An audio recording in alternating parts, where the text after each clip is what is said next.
How to spare the rod and spoil the child to supersize and grow your business. Sharon Horne-Ellstrom here, and our idiom today is spare the rod and spoil the child. Now, I don't know about you, but this, of course, means to physically punish children in order to teach them a lesson so that they will grow up and be great, human beings in the future. At least that's the theory. It's been around for centuries. The belief that we should discipline our kids or discipline people for behavior appears at least 6 times in the Bible, and it worked its way into the English language by about the year 1000. So for centuries, we have been believing we should spare the rod and spoil the child. We should discipline our kids in order to teach them something. Now, punishment and reward are the big levers we have for human behavior, right? Now, human beings will do more pain, we'll do more to avoid pain than we will to gain pleasure. And I think maybe that's because for hundreds of years, we have been inflicting pain on people to punish them for things that we think or other people judge them as doing wrong. So I've got mixed feelings about this particular idiom. Now, I have erased all memory of ever spanking my children. But my daughter reminded me yesterday that yes, she does remember being spanked by me, not just her dad, mostly her dad, but by me. And I'm like, oh my God, I guess we did do that. So it's amazing how we rewrite history and we remember what we want to remember and we forget the things that we want to forget, because I don't want to think that I ever had to whack my kid on the rear or spank my kids. Or I do remember sending them to their room because I always described the theory, it's better to have the punishment fit the crime. So if they made a mess in the kitchen and destroyed things or did something or broke something, I would find a way for them to fix and repair it or be responsible for the damage that they caused or to clean up the mess that they made. You mess up the kitchen, you clean up the kitchen. You stay out too late, you don't get to go out for the next weekend, whatever it was. But apparently I did spank them as well. I remember my Aunt Pat, when we were kids growing up, my dad's youngest sister actually had a big wooden spoon that she kept on the refrigerator, on top of the refrigerator, and the handle always stuck out. And her kids were little monsters, so I kind of got that. I don't remember I'm sure I got spanked when I was a kid. I know I got my mouth washed out with soap for telling my older sister to shut up, if you can imagine that. But believe me, if you knew my older sister when we were growing up, she totally deserved it. But I did get my mouth washed out with soap for that. So I guess spare the rod, spoil the child. Getting your mouth washed out with soap would be an example of that. Getting grounded, I think, is an example of a way to hold kids accountable and responsible and punish them, but not actually physically harm them. When I was growing up, when I was in grade school still, teachers and school principals and things could actually spank kids. They could punish you. They could physically punish you. I remember getting whacked several times by my first grade teacher with a ruler because that was okay. Now, of course, it wasn't okay, but in her mind, it was okay.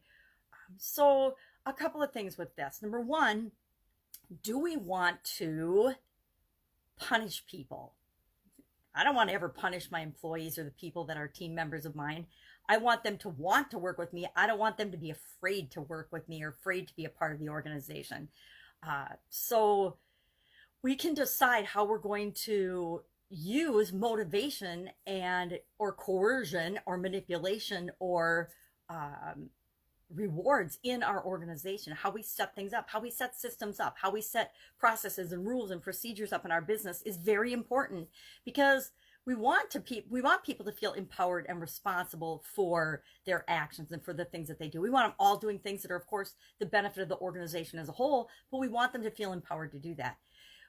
Personal responsibility is the one power that we all have that we should never give up, but we so often do, because along with personal responsibility and being 100% responsible for our actions, the things we say and do and how we behave, means we have to let go of the excuse of being a victim. We can't be a victim if we're going to be responsible. But if we want freedom, true freedom in our decisions and our choices in our life, we have to be willing to take responsibility. That means sometimes dealing with the consequences when we screw up or make a mistake and learn from that mistake. We don't ever really learn as well from someone else's mistake as we do from our own. We all hate making mistakes, at least I know I do, but I make them all the time, because those are the things that move me ahead in the direction I want to go, move me toward what it is that I want to create. Or when I'm at least taking action and trying, it's not going to always go right. I'm going to make mistakes just like every other human being.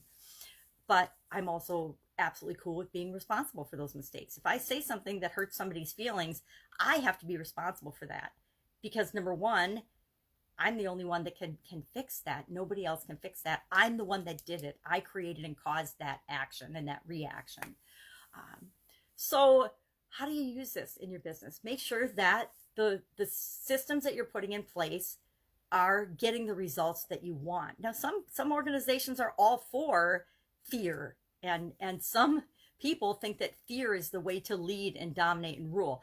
I don't want that in my organization, but if you want that in yours, that's your choice. But then you also have to be responsible for the consequences. If you rule by fear, people will leave. People will undermine you. People will try to dethrone you, etc.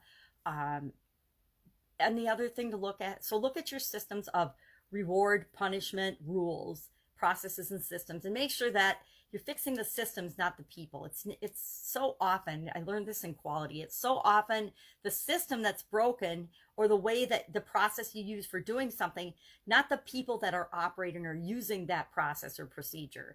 So make sure that you're putting processes and procedures and systems in place that support the results that you want. Teach people things. Don't teach them what to do. Don't do it for them. Now, a lot of our businesses are predicated on done for you services, which is different. Our customers, we never want to punish our customers, right? We always want to make sure they have an incredibly positive experience with us.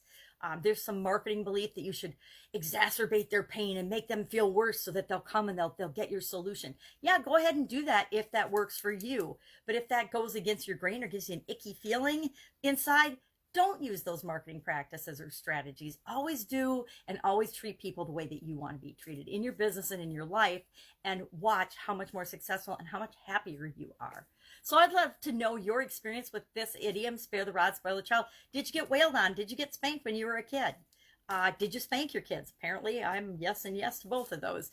Did you, or do you believe that if kids aren't kept in line, kept in a straight toe, taught when they're young, they will, get away with murder? They'll get away with whatever they want. What do you believe? Share in the comments below. Let's have a little discussion about it. And I will see you tomorrow with another interesting idiom. What does it mean? Where did it come from? And how might you use it in your business right now today? Take care.